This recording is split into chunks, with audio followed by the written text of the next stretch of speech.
إنما يؤمن بآياتنا الذين إذا ذكروا بها خروا سجدا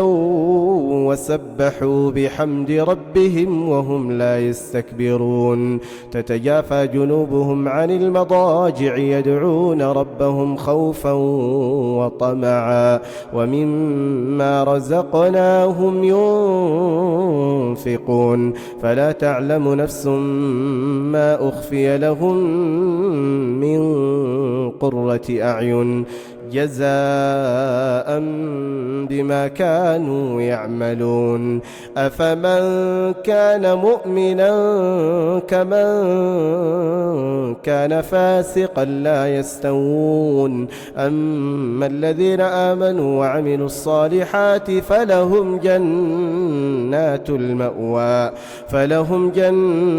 المأوى نزلا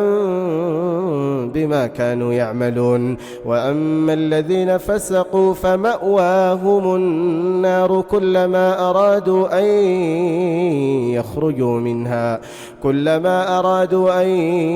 يخرجوا منها أعيدوا فيها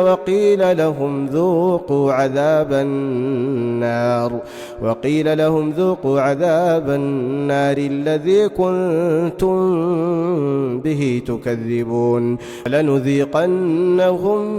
من العذاب الأدنى دون العذاب الأكبر لعلهم يرجعون ومن أظلم ممن ذكر بآيات ربه ثم أعرض عنها إنا من المجرمين منتقمون.